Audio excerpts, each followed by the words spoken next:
أعوذ بالله من الشيطان الرجيم بسم الله الرحمن الرحيم اللهم صل على محمد وعلى آل محمد كما صليت على إبراهيم وعلى آل إبراهيم إنك حميد مجيد اللهم بارك على محمد وعلى آل محمد كما باركت على إبراهيم وعلى آل إبراهيم إنك حميد مجيد۔ قرآن پاک کی سورۃ 5 سورۃ المائدہ کی آیات 41 میں کی تلاوت، ترجمہ و تفسیر پڑھیں گے۔ یا ایھا الرسول لا يحزنك الذين يسارعون في الكفر من الذين قالوا آمنا بأفواههم ولم تؤمن قلوبهم ومن الذين هادوا سمعون للكذب سمعون لقوم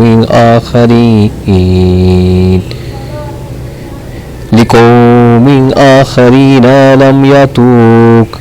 يحرفون الكلمة من بعد مواضعه يقولون إن أوتيتم هذا فخذوه إن لم تؤتوه فاحذروا ومن يريد الله فتنته فلن تملك له من الله شيئا أولئك الذين لم يريد الله أن يطهر قلوبهم لهم في الدنيا خزي ولهم في الآخرة عذاب عظيم۔ ترجمہ۔ اے رسول صلی اللہ علیہ وآلہ وسلم، آپ صلی اللہ علیہ وآلہ وسلم ان لوگوں کے پیچھے نہ کڑیے جو کفر میں سبقت کر رہے ہیں،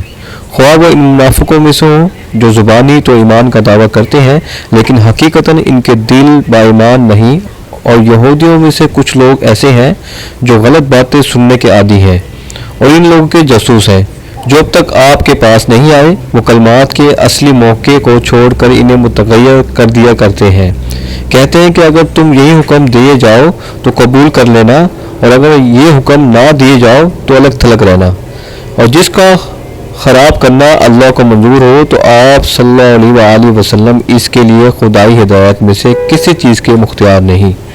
اللہ تعالیٰ کا ارادہ ان کے دلوں کو پاک کرنے کا نہیں، ان کے لیے دنیا میں بھی بڑی ذلت اور رسوائی ہے اور آخر میں بھی ان کے لیے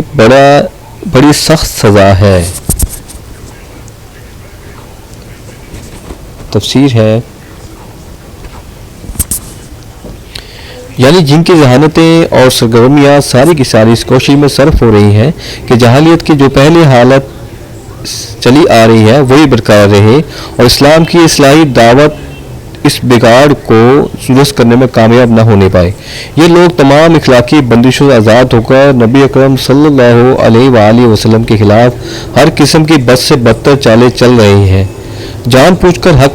نگل رہے تھے، نہایت بے باکی و جسارت کے ساتھ جھوٹ، فریب، دغا اور مکر کے ہتھیاروں سے اس پاک انسان کے کام کو شکست دینے کی کوشش کر رہے تھے جو کامل بے غرضی کے ساتھ سراسر خیر خواہی کی بنا پر عام انسانوں کی اور خود ان کی فلاح بہبود کے لیے شب و زور محنت کر رہا تھا۔ ان کی اس حرکات کو دیکھ کر نبی اکرم صلی اللہ علیہ وآلہ وسلم کا دل کڑتا تھا، اور یہ کڑنا بالکل فطری امر تھا۔ جب کسی پاکیزہ انسان کو پشت اخلاق لوگوں سے سابقہ پیش آتا ہے اور وہ محض اپنی جہالت اور خود غرضی اور تنگ نظری کی بنا پر اس کی خیر خواہانہ موشائی کو روکنے کے لیے گھٹیا درجے کی چال بازیوں سے کام لیتے ہیں تو فطرتاً اس کا دل دکھتا ہی ہے۔ بس اللہ تعالیٰ کے ارشاد کا منشا یہ نہیں ہے کہ ان حرکات پر جو فطری رنج آپ صلی اللہ علیہ وآلہ وسلم کو ہوتا ہے وہ نہ ہونا چاہیے، بلکہ منشا دراصل یہ ہے کہ اس سے آپ صلی اللہ علیہ وآلہ وسلم دل شکستہ نہ ہوں، ہمت نہ ہارے، صبر کے ساتھ بندگان خدا کی اصلاح کے لیے کام کیے چلے جائیں۔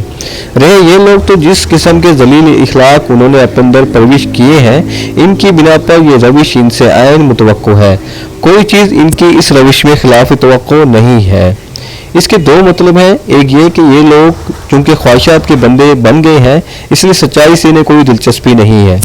جھوٹ ہی انہیں پسند آتا ہے اور اس سے کوئی یہ جی لگا کر سنتے ہیں کیونکہ ان کے نفس کی پیاس اسی سے بجھتی ہے۔ دوسرا مطلب یہ ہے کہ نبی اکرم صلی اللہ علیہ وآلہ وسلم اور مسلمانوں کی مجلسوں میں جھوٹ کی غرض سے آ کر بیٹھتے ہیں تاکہ یہاں جو کچھ دیکھیں اور جو باتیں سنیں ان کو الٹے معنی پہنا کر یا ان کے ساتھ اپنی طرف سے غلط باتوں کی آمیزش کر کے حضرت محمد صلی اللہ علیہ وآلہ وسلم اور مسلمانوں کو بدنام کرنے کے لیے لوگوں میں پھیلائیں۔ اس کے بھی دو مطلب ہیں، ایک یہ کہ جاسوس بن کر آتے ہیں اور نبی اکرم صلی اللہ علیہ وآلہ وسلم اور مسلمانوں کی مجلسوں میں اس لیے گشت لگاتے پھرتے ہیں کہ کوئی راز کی بات کان میں پڑے تو اسے آپ صلی اللہ علیہ وآلہ وسلم کے دشمن تک پہنچائیں۔ دوسرا یہ کہ جھوٹے الزامات عائد کرنے اور افطرا پردازیاں کرنے کے لیے مواد فراہم کرتے پھرتے ہیں تاکہ ان لوگوں میں بدگمانیاں غلط فہمیاں پھیلائیں جن کو نبی اکرم صلی اللہ علیہ وآلہ وسلم اور مسلمانوں سے براہ راست تعلقات پیدا کرنے کا موقع نہیں ملا ہے۔ یعنی تورات کے جو احکام ان کی خواہشات کے مطابق نہیں ہیں، ان کے اندر جان پوچھ کر رد و بدل کرتے ہیں اور الفاظ کے معنی بدل کر من مانے احکام ان سے نکالتے ہیں۔ یعنی جاہل عوام سے کہتے ہیں کہ جو حکم ہم بتا رہے ہیں اگر محمد صلی اللہ علیہ وآلہ وسلم بھی یہ حکم تمہیں بتائیں تو اسے قبول کرنا ورنہ رد کر دینا۔ اللہ کی طرف سے کسی کے فطرے میں ڈال جانے کا مطلب یہ ہے کہ جس شخص کے اندر اللہ تعالیٰ کسی قسم کے برے میلات پروش پاتے دیکھتا ہے اس کے سامنے بے در پہ ایسے مواقع لاتا ہے جن میں اس کی سخت آزمائش ہوتی ہے۔ اگر وہ شخص ابھی برائی کی طرف پوری طرح نہیں جھکا ہے تو ان آزمائشوں سے سنبھل جاتا ہے اور اس کے بدی کا مقابلہ کرنے کے لیے نیکی کی جو قوتیں موجود ہوتی ہیں وہ ابھر آتی ہیں۔ لیکن اگر وہ برائی کی طرف پوری طرح جھک چکا ہوتا ہے اور اس کی نیکی اس کی بدی کے اندر ہی اندر شکست کھا چکی ہوتی ہے تو ہر ایسی آزمائش کے موقع پر وہ اور زیادہ بدی کے پھندے میں پھنستا چلا جاتا ہے۔ یہی اللہ تعالیٰ کا فتنہ ہے جس سے کسی بگڑتے ہوئے انسان کو بچا لینا اس کے کسی خیر خواہ کے بس میں نہیں ہے ہوتا، اور اس فتنے میں صرف افراد ہی نہیں ڈالے جاتے بلکہ قومیں بھی ڈالی جاتی ہیں، اس لیے کہ انہوں نے خود پاک ہونا نہ چاہا یا جو خود پاکیزگی کا خواہش مند ہوتا ہے اور اس کے لیے کوشش کرتا ہے اسے پاکیزگی سے محروم کرنا اللہ کا دستور نہیں۔ اللہ پاک کرنا اسی کو نہیں چاہتا جو خود پاک ہونا نہیں چاہتا، جو خود چاہتا ہے اللہ تعالیٰ ہمیشہ اسی کو پاک کرتا ہے۔ بس دعا ہے جو آیات تلاوت ترجمہ سنیے اس کو سمجھنے اس پر عمل کرنے اس دور پہنچانے کی توفیق عطا فرمائے۔ اللہ تعالیٰ ہم سب کو قرآن شریف کو ترجمہ سے پڑھنے سمجھنے اس پر عمل کرنے اور اسے دوسروں پہنچانے کی توفیق عطا فرمائے۔ جزاک اللہ۔ Please subscribe.